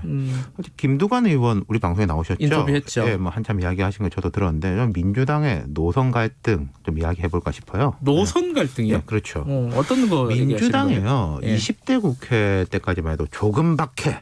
뭐 이렇게 불렀지 않습니까? 비주류를 조국 전 장관 문제에 있어서 다수하고 다른 목소리를 내고 뭐 이제 조 장관이 옳지 않다, 뭐 공수처에 대해서 문제점이 있다 이런 주장을 했던 조금 박해. 근데 이제 금태섭 전 의원 탈당도 하고 김혜영 전 의원 뭐 조용히 지내고 조홍천 의원은 공수처법 재개정안 투표 불참했지만은 어쨌든 이 핵심 지지층하고 궤가 다른 비주류였잖아요. 이 비주류의 존재감이 희박해졌지 않습니까? 백발십탁이 되고 이제. 근데 이제 새로운 갈등의 조짐이 보인다는 거죠. 그 뭐 지도부하고 일선에 있는 의원들하고 의견이 안 맞는 부분 그런 말씀인가요? 그렇죠. 일선에 있는 뭐 의원과 지도부라기보다는 좀 강성 지지층을 대변하는 의원들. 뭐 어제 김두관 의원도 그랬지만은 지금 이제 나타나는 것들이 윤석열 검찰총장 탄핵하자. 탄핵. 어제도 그 민주당이 온라인 의총을 했습니다. 한 2시간 한 걸로 하는데 치열하게 진행됐다고 제가 여러 사람들한테 들었어요. 근데 이게 시작할 때부터 지도부가 탄핵은 없다. 정리를 했는데 뭐 이제 정청래, 김경엽, 황운하, 김두관 뭐 이런 분들이 이제 강하게 주장을 하고 뭐 그게 끝난 이후에도 이분들은 조건부 탄핵은 뭐 살아있다. 뭐 이런 식으로 이야기를 하고 있는 거죠. 조건부 탄핵? 그러니까 재선 의원들 중에서도 원래 강경파로 불렸던 인물들이 있고 또 초선 강경파 뭐 김남국, 김용민 그리고 뭐 당은 다르지만 최강욱 의원 이런 사람들이 이제 한 뭉치가 되는 건데 근데 이게 제일 눈에 띄는 게 자 최근 한 일주일 이렇게 상관을 보면은 그 윤석열 총장에 대해 가지고 그 직무 복귀된 이후에 청와대가 사과하고 당 지도부를 포함해가지고 다수는 어쨌든 좀 코로나 극복 등의 민생의 주안점을 두고 검찰개혁 문제는 제도개혁 쪽으로 가자. 물론 이 제도개혁이라는 것도 복잡한 게 많습니다만은 뭐 정리하자면 그거 아니겠어요? 지금 분위기가. 대통령이 사과했고 앞서서 이야기 나왔지만 어쨌든 청와대는 백신 문제 총력을 기울여가지고 어제 큰 성과도 거뒀고 뭐 추미애 장관도 생각보다 빨리 교체되는 건데 근데 또 이 다른 이야기를 하는 분들이 계속 있다. 그 다른 흐름이 아까 말씀하신 탄핵 뭐 이런 얘기라는 거죠. 그렇죠. 그러니까 이 강경파랄까 탄핵파랄까 이분들이 또 뭐 친문이로 불리는 분들이에요. 근데 이게 인식 자체가 다른 거죠. 예컨대 민영배 의원 뭐 탄핵파인데 며칠 전에 윤석열 탄핵 역풍은 오지 않는다. 이런 제목의 글을 언론에 기고했는데. 이게 추미애 장관이 공유한 그 글인가요? 그렇죠. 그래서 더 유명해졌죠. 보면은 뭐 안전한 길을 걸어가는 것은 정치가 아니다. 없는 길을 개척하는 담대하고 창조적인 시도가 정치고 그것이 승리를 만든다. 지금처럼 비상한 시기에는 먼저 최대치를 추구하고 그것에 관철을 압박하는 치열함이 필요하다. 그 치열함에서 지지층은 간절함과 진정성을 확인한다. 또 이런 말도 있었어요. 중도층을 합리적 선택자로 전제할 근거는 없다. 중도층은 힘 있는 쪽, 치열하고 간절한 쪽으로 떨리는 특성을 갖고 있다. 이 사실 이거 홍준표 의원도 비슷한 이야기 하는데 방향은 다르지만은. 거기다가요. 지금 이게 나오는 이야기들이 김두관 의원이 이랬습니다. 윤석열 총장 탄핵하고 그럼 국회에서 통과되고 헌법재판소에서는 안 될 가능성이 높지만 그 중간에 시간이 있는데 그럼 공수처나 특검을 통해 가지고 즉시 수사에 들어가서 이런 거는 제가 생각할 때는 당 지도부나 청와대에서는 받아들이기 어려운 시나리오예요. 그리고 그 시나리오를 막 공개하지 않습니까? 또 김두관 의원 및 여러 사람들이 이런 이야기도 했어요. 윤석열 총장을 탄핵하지 않으면 문 대통령도 퇴임 후에 위험할 수 있다. 근데요. 문재인 대통령 퇴임 후 되면 위험하다. 태극기 부대가 했던 이야기예요. 이건 사실은 원래는. 그러니까 어쨌든 지금 말씀하신 뭐 시나리오 뭐 이런 것들을 보면은 윤 총장 탄핵이 문제가 아니라 핵심 지지층을 견인해야 된다. 뭐 이런 뜻이네요. 그렇죠. 결국은. 그러니까 어디서나 사실은 핵심 지지층을 보자고 주장하는 사람들이 있어요. 그렇죠. 야당에도 있고 여당에도 있고. 그리고 이제 흥미로운 것은 추미애 장관이 민영배 의원의 이 글을 이제 자기 유튜브 커뮤니티에 공유했고 또 어제는 그 뭐 법원에 이 결정을 받아들이기 어렵다라는 취지의 장문의 글을 또 페이스북에 올렸단 말이에요. 근데 이제 어제 말씀을 하셨지만 의총이 있었단 말이에요. 네. 근데 의총에서도 확인했지만 지도부들은 생각이 다르잖아요. 그죠? 그렇죠. 근데 그 다르다라는 시그널을 한 일주일 동안 보냈는데도 불구하고 청와대부터 해가지고 계속 이분들이 이러고 있다. 네. 한두 명이 아니라 조금밖에보다 숫자도 훨씬 많죠. 네. 그리고 강경 지지층이라고 할까 핵심 지지층이라고 할까 그 뒤에서 서포트가 되니까 이런 의견이 유지가 되는 거거든요. 네. 이런 전선이 형성되는 자체가 의미심장해요. 자, 최근에 이낙연 대표가 이런 말을 했습니다. 뭐 당 지지율 떨어지고 뭐 이런 우려 있으니까 2만 명의 당원이 새로 입당을 했다. 네. 큰 힘이 됐다. 이게 정경심 교수 판결하고 윤석열 총장 복귀 결정 이후예요. 맞아요. 그럼 이 상황에 대해서 붕괴하는 뭐랄까 좀 강성 지지층들이 입당한 거라고 보는 게 합리적이겠죠. 예. 이분들은 탄핵파에다가 힘을 실어주는 거잖아요. 제가 예전에 한번 이런 말씀 드렸는데요. 강경파발 논란은 보통 지지율이 떨어집니다. 떨어질 때 나옵니다. 지지율이 떨어지면 해법은 두 가지예요. 민심을 보자, 민생을 챙기자는 쪽하고 우리가 더 세게 나가지 못해가지고 그렇다라는 쪽 두 가지인 거죠. 네. 근데 지도부나 청와대는 전자. 근데 이제 후자도 만만치가 않다. 그리고 예전에 말씀드렸지만은 지지율이 떨어질수록 강경파의 비중은 높아집니다. 물이 작아지는데 소금이 있고 소금이 더 들어갔잖아요. 도수가 올라간다는 그럼 거죠. 물이 짜지죠. 근데 이게 짜지는 걸 좋아하는 분들도 있고 이게 문제가 된다라고 보는 분들도 있는데 이게 앞으로 민주의 숙제가 될 거고 하나 포인트는 추 장관을 그만두고 나왔을 때 어떤 행보를 취하느냐. 조용히 있느냐 아니면 이쪽에다 확 힘을 싣느냐에 따라서 좀 큰 갈등이 될 수도 있을 거예요. 알겠습니다. 지켜보죠. 윤태곤 정치분석 실장이었습니다. 고맙습니다. 2부는 여기까지 하고요. 잠시 후 3부에서 뵙겠습니다. 들어와 나가지 말고 대한민국 청소년 박람회로 들어와. 대한민국을 이끌어갈 오늘의 주역 청소년들이 꿈과 끼를 마음껏 펼칠 수 있도록 2020 제16회 대한민국 청소년 박람회가 온라인으로 개최됩니다. 글로벌 특강부터 강연 프로그램, 체험활동, 동아리 경진대회, 청소년 영화제까지 12월 한 달 대한민국 청소년 박람회 홈페이지에서 만나보세요. 새로운 100년 이제는 청소년이다. 대한민국 청소년 박람회는 여성가족부와 부산광역시가 함께합니다. 지금 위로가 필요하세요? 저는 당신의 지친 삶에 대자연의 위로를 선물하는 농어촌입니다. 자연의 청정함이 그리우세요? 저는 온실가스와 미세먼지를 잡아 지구를 지키는 농어업입니다. 건강한 먹거리를 고집하시나요? 저는 7천만 한반도의 건강한 먹거리를 책임지는 농어민입니다. 국민을 위해 아낌없이 주는 나무. 농어업 농어촌은 국민 모두가 지켜야 할 가장 위대한 유산입니다. 이 캠페인은 대통령 직속 농어업 농어촌 특별위원회와 농림축산식품부, 해양수산부가 함께합니다.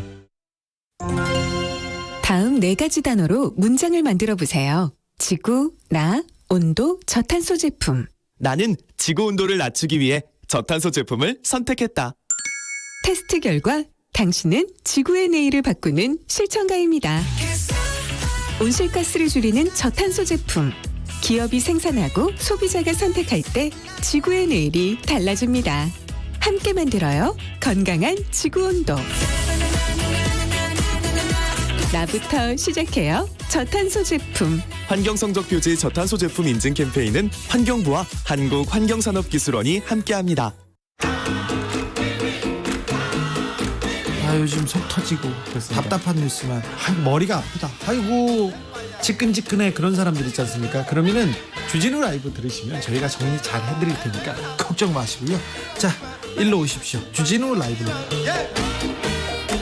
코로나 시대 시사 매일 오후 5시 5분 주진우 라이브. 2021년 새해에는 이런 뉴스가 들렸으면 좋겠습니다.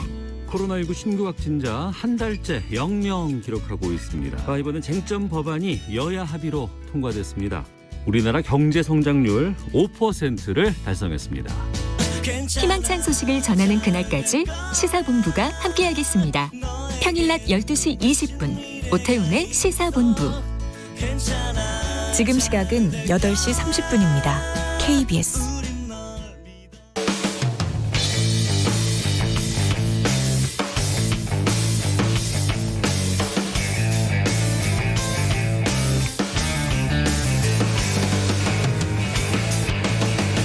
김경래의 최강시사. 네, 김경래의 최강시사 3부 시작하겠습니다.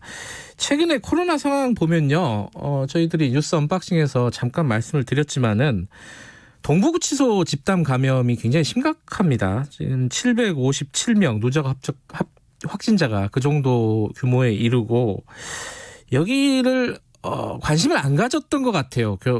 방역 당국도 그렇고 법무부도 마찬가지고. 그래서 초기에 진압을 실패한 거 아니냐. 이런 지적들도 좀 나오고 있습니다.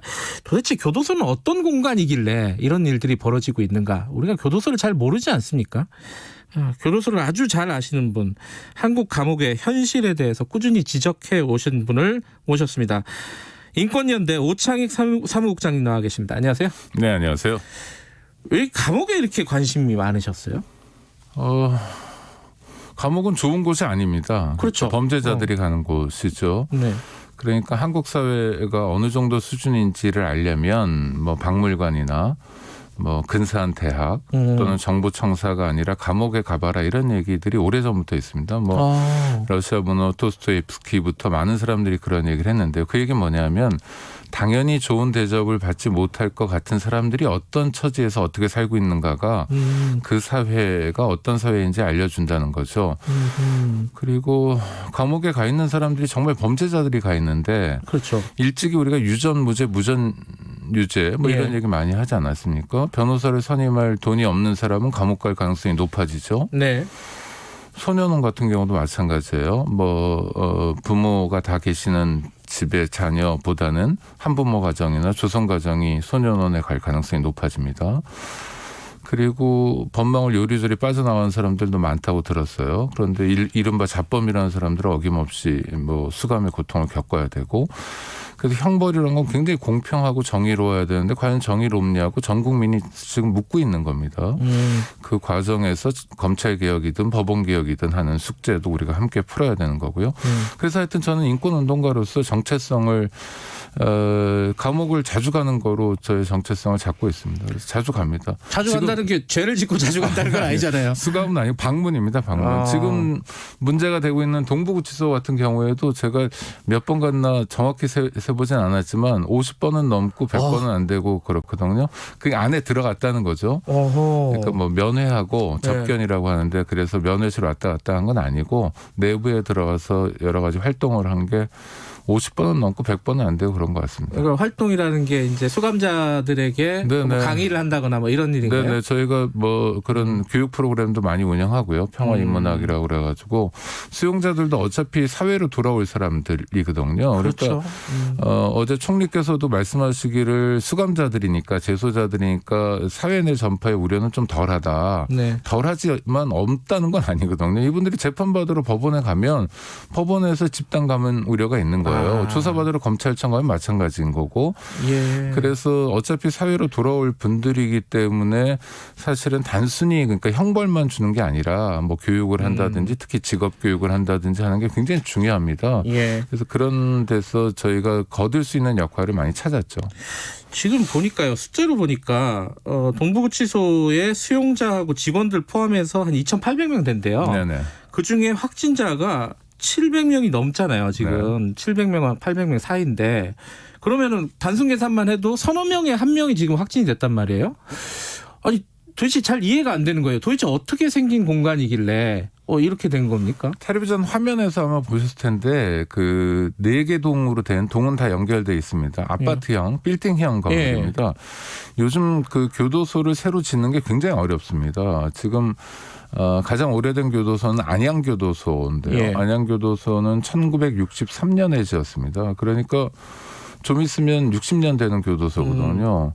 근데 부지도 있어요. 그리고 부지가 굉장히 넓습니다. 그쪽이. 그리고 예산도 있는데 짓지 못합니다. 왜냐하면 기피 시설이 돼 버렸기 때문에 그래요. 또 지역 정치권이 그런 거를 자꾸 부추기잖아요. 교도소 나가면 뭐 거기다 업무용 시설 짓고 그러면 아파트가 오를 거다. 원래 교도소가 있었죠. 그리고 나서 아파트가 나중에 들어왔는데도 그런 얘기들을 합니다. 그래서 그 동부구치소는 부지 문제라든지 교도소 신축 문제를 해결하기 위해서 빌딩형, 아파트형으로 진 거예요. 그럴듯하더라고요, 보기에는. 근데 상당히 문제가 있습니다. 왜냐하면 교도소 생활에 대해서 영화나 드라마에서 나오는 건 대부분 거짓말 아니면 과장이거든요. 이를테면 교도소는 식당이 없습니다. 밥을 어디서 먹냐? 그 감방이라고 부르는 공간이 있잖아요. 그 공간에서 해결하는 거예요. 그러니까 먹고 자고 씻고 뭐 용변 보고 쉬고 이런 일을 다 감방에서만 합니다.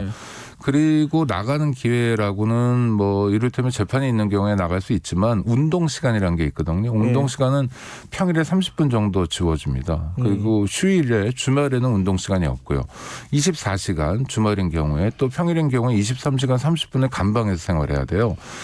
감방에서 생활하는데 혼자 있지 않고 여럿이 함께 있거든요. 통상적으로는 뭐 독방이라고 그러면 징벌받고 힘든 곳이라고 알려져 있지만 사실은 거꾸로입니다.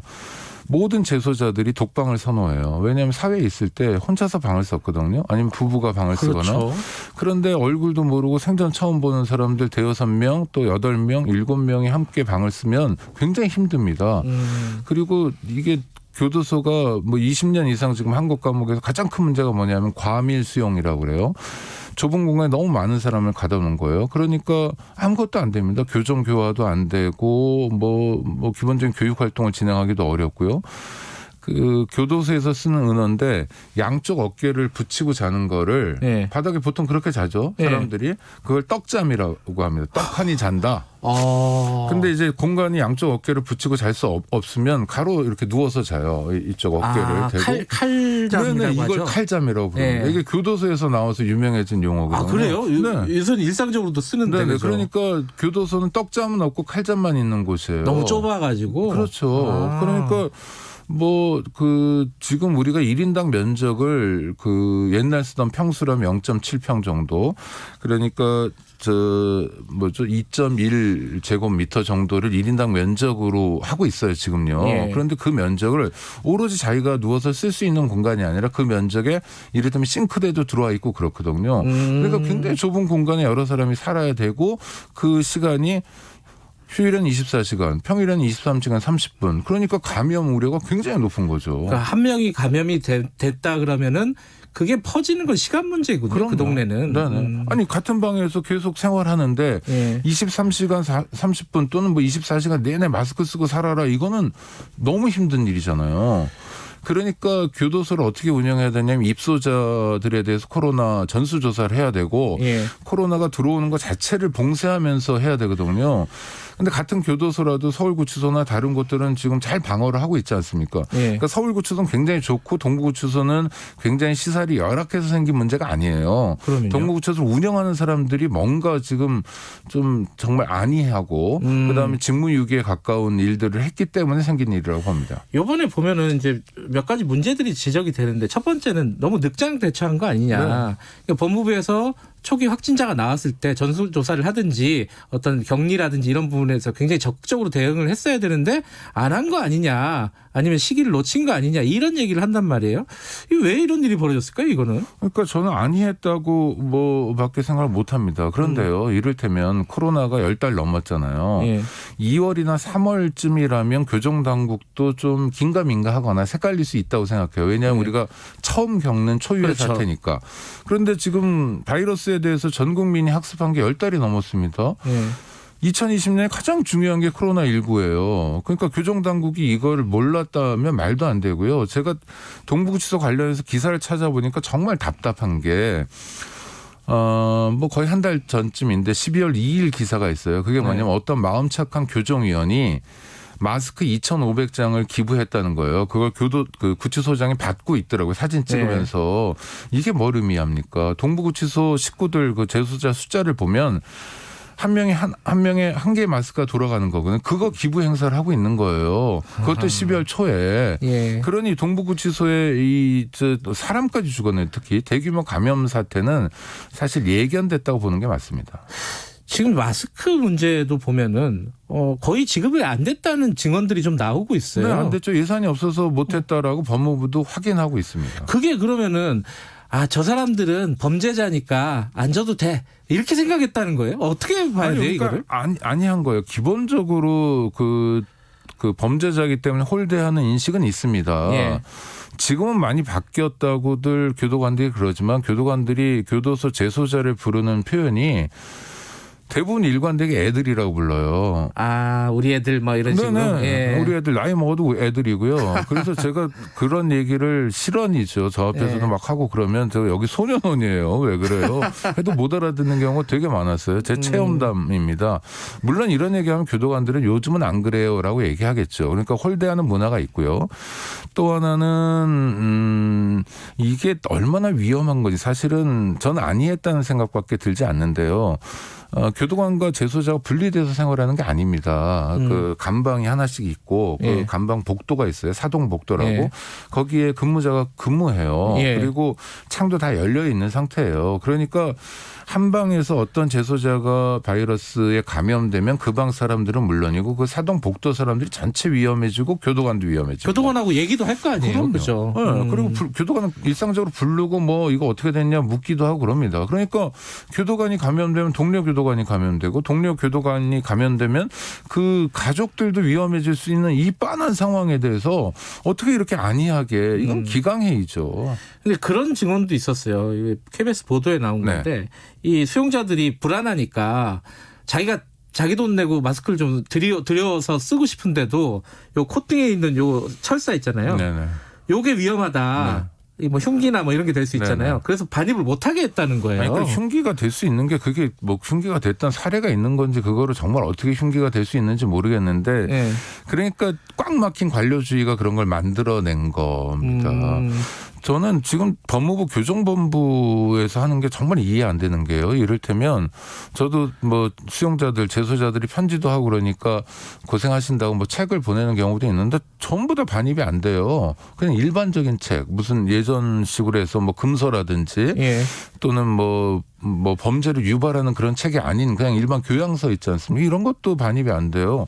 정책이 바뀌었다는 거예요. 2020년에. 왜 바뀌었냐 하면 책을 통해서 뭔가 이상한 물질이 숨겨져 들어올지 모르니까 교도소 재소자들이 책 구입하는 건 영치금을 통해서만 구입한다. 자기네가 대신 구입해 주는 것만 가능하지 외부 반입은 안 된다는 거예요. 이거 정말 해외 토픽에 나올 얘기예요.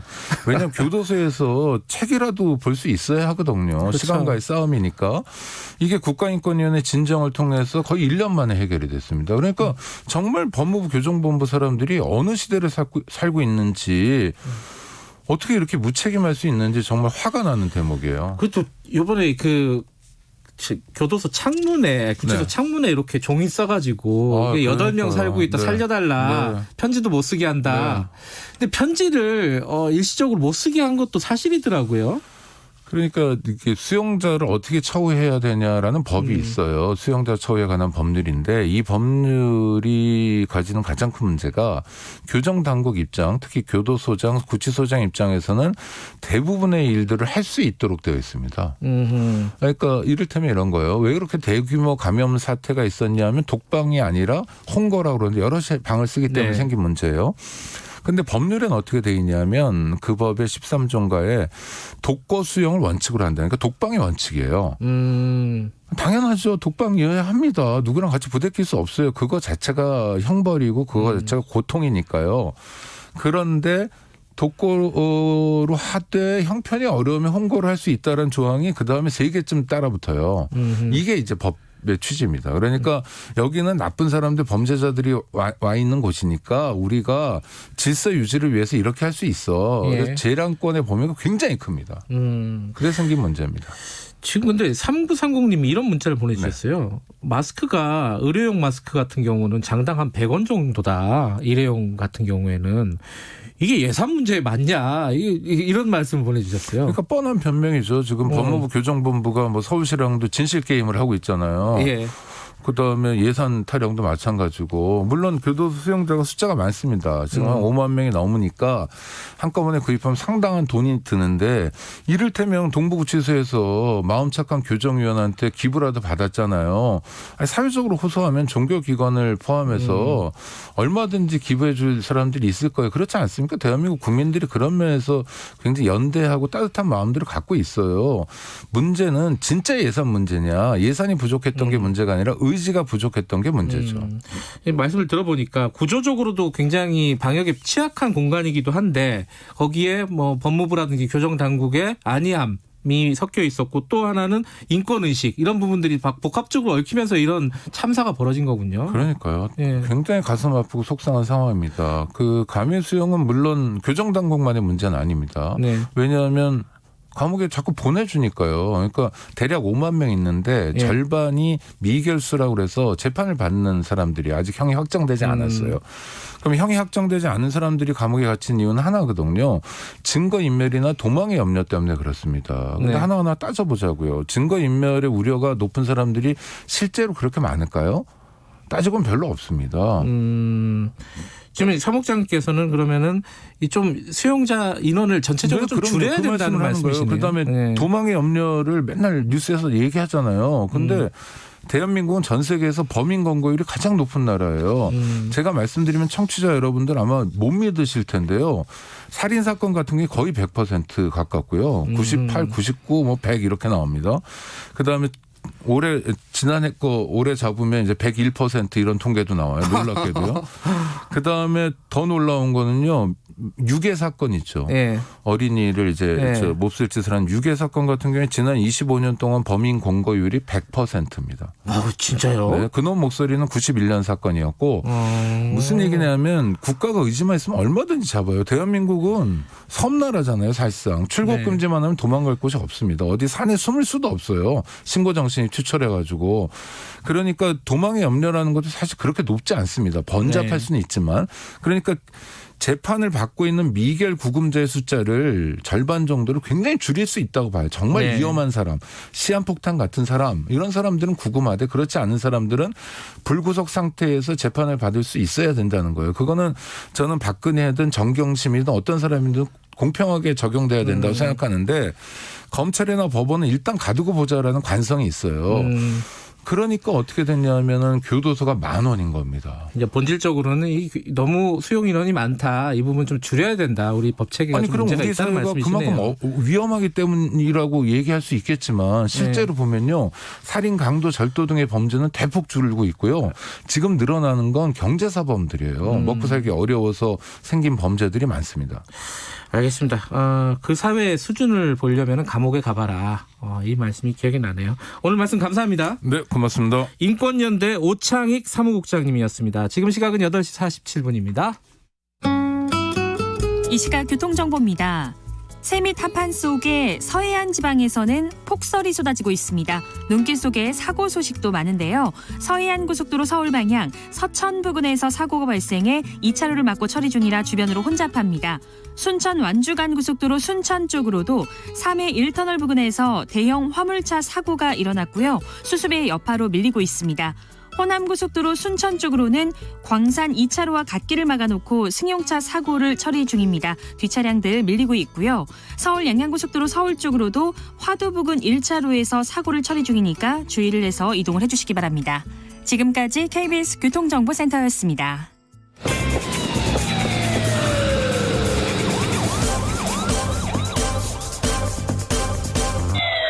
김경래 최강 시사. 예, 제가 살다가 이런 인터뷰를 하게 될 줄 몰랐습니다. 해맞이하러 오지 말라는 인터뷰를 해야 될 것 같습니다. 김한근 강릉시장님 연결하겠습니다. 시장님 안녕하세요. 네, 안녕하세요. 강릉시장 김한근입니다. 반갑습니다. 시장님도 조금 이 말씀하시면서도 이게 어색하시겠어요. 오지 말라는 거 아니에요, 그죠? 관광객들. 네, 정말 아주 전대미문의 이런 좀 상황이 발생해서 너무도 좀 마음 아픕니다. 예. 네네. 지금 강릉은 어떻습니까? 코로나 상황이 확진자들이나 이런 거 어때요? 네, 지금 지난 11월까지는 예. 이제 40명 정도로 이제 이 확진자가 나와서 청정 지역을 유지를 했습니다만은 예. 이번에 3차 유행은 이제 피하지 못하고 네. 1.5단계 시절에 이제 문화원 강좌가 있었는데요. 여기서 예. 이제 대규모 감염이 이제 발생을 해서 이번 달에만 70명 가까이 돼서 아이고. 현재는 이제 다소 안정을 찾은 그런 상황입니다. 네네. 안정을 찾았는데 이게 또 외부에서 관광객들이 몰려오면은 이게 어떻게 될지 모른다. 이런 불안감에서 말씀하시는 거네요. 그렇습니다. 네. 예. 자, 이번에 만약에 해돋이를 보러 가는 사람들이 있다 하더라도 해변에 들어갈 수 없다면서요. 네, 저희들이 원천 쪽으로 지금 차단을 하고 있고요. 예. 뭐 정동진이나 경포는 당연하고 예. 소규모 마을 해수욕장이나 이제 대관령 또 안반대기 같은 곳도 유명합니다. 여기도 다 이제 전면 출입이 지금 통제되고 있고요. 예. 오죽헌 또 모래시계공원 같은 관광지도 폐쇄를 했습니다. 드라마 뭐 도깨비 촬영지 같은 데도 있고요. 예. 정동진 도로 양구간은 내일부터 바로 교통이 차단이 됩니다. 예. 네, 그렇습니다. 그래서 아마 3일까지는 동해안 강릉을 비롯해서 어디를 가시더라도 예. 아주 매우 불편하실 거기 때문에 올해만큼은 좀 방문을 자제해 주시기를 좀 간곡히 요청을 드리는 겁니다. 뭐 네네. 정동진, 경포대 이런 말씀 하시니까 가고 싶은데 가지 말라는 오지 말라는 말씀이시니까 그죠? 자, 이게 원래는 해돋이 관광객이 한 어느 정도로 왔어요? 작년이나 이렇게 보면요? 네, 도로공사 통계를 따르면 연말 연시 한 30만 명이 강릉만 해도 그렇고요. 아이고, 전체적으로는 동해안 전체적으로는 한 50만 명 가까이 됩니다. 그러니까 굉장히 많은 인원이 일시에 운집을 하는 것이고요. 네. 가장 문제는 사실은 이제 야외인 해변가보다도 이게 해돋이를 보시고 난 다음에 바로 또 식사를 하시거든요. 그렇죠. 유명 맛집이 많고 예. 이 대규모 인원이 밀집된 공간에서 사실상 통제가 불가능한 상황에서 식사를 하시게 되면 지금 전국적으로도 한 40% 이상이 식당에서 이제 발생을 예. 하고 있다고 이제 통계가 나오니까요. 예. 그러면 이제 전국의 방역망들이 무력화되고 사실상 역학조사가 추적이 불가능해지는 그런 상황이 생길 수밖에 없습니다. 이거는 뭐 전문가뿐만 아니라 저희 강릉의 기초역학조사는 저희 강릉의 몫인데요. 네. 이분들을 다 따라다니면서 저희들이 역학조사를 할 수 있는 인력이 없습니다. 그러니까 이제 예를 들어서 수백 명의 확진자가 다녀가셨다. 이 중에 이제 분명히 있으실 건데요. 특히 이제 수도권이 높으니까요. 비율이. 네. 그러면 저희들 강릉의 역학조사 인력이 많아야 이제 20팀 정도인데 예. 최대 규모일 때 예. 현실적으로 불가능한 거죠. 네네. 그러면 지금 해변 같은 것들은 봉쇄를 하셨는데 그 근처에 네네. 식당이라든지 카페 같은 것도 이용을 못하게 해놓으신 상황인 건가요? 네, 내일 오후 3시부터 다음날 24시간 동안 예. 저희들이 강릉 내 편의점뿐만 아니라 음식점 안에 매장 내 취식은 다 금지가 되고요. 그래요. 네네. 그럴 조치를 할 수밖에 없고요. 예. 그러고 이제, 식당뿐만 아니라, 예. 여타 이제, 굉장히 좀 사우나나 추위를 지금 굉장히 추워졌는데요. 예. 이제 사우나나 찜질방으로 또 가실 수도 있어서 여기도 이제 벌써 한 이틀간 저희들이 차단 조치를 가동 중단 조치를 저희들이 한 상태입니다. 굉장히 아주 마음 아픈 상황입니다. 방역 때문에 어쩔 수 없는 거긴 한데 이 상공인들 소상공인들 같은 경우에는 이게 대목이었잖아요. 그렇습니다. 그래서 네네. 이게 가슴이 아프실 것 같아요. 이게 돈을 벌어야 되는데 못 버는 거잖아요. 이거 어떻게 이거 대책은 좀 있으십니까? 네, 뭐 인근 지역은 안 하는데 왜 강릉만 하느냐는 원망을 지금 너무 많이 듣고 있고요. 그렇지만은 이제 국민 여러분께 이렇게 호소를 드리는 것은 동해안에 저희 강릉이 또 중심 도시고 국민 전체 국민들한테 저희들이 시그널을 줄 수 있잖아요. 제발 이번만큼은 좀 자제해 주시기를 요청드리는 거고요. 저희 그런 면에서 저희 강릉의 상공인분들께서 동의를 또 많이 해주셨습니다. 그리고 시민대책위원회라고 있는데요. 여기서 각 업종 대표자들과 수기도 했고요. 저희들이 재난지원금을 이제 다음 주 말부터 계획을 하고 있습니다. 전 시민에게 10만 원을 이제 제공을 할 것이고요. 또 정부하고 강원도도 재난지원금을 하는데 저희들이 또 집합 금지되는 영업 금지되는 업종에 대해서도 추가 지원을 지금 검토하고 있습니다. 네. 지원을 검토하고 계신다. 근데요, 최근에도 보니까 이게 통제선 넘어가지고 해변 들어가서 이렇게 사진 찍고 이런 사람들이 꽤 있는 것 같더라고요. 이분들은 뭐 어떻게 과태료 이런 게 있습니까? 네, 뭐 저희들이 어제부터는 이제 드론까지 투입을 해서 드론이요? 안내 방송, 드론을 해변에 투입해서 안내 방송을 하고 있습니다.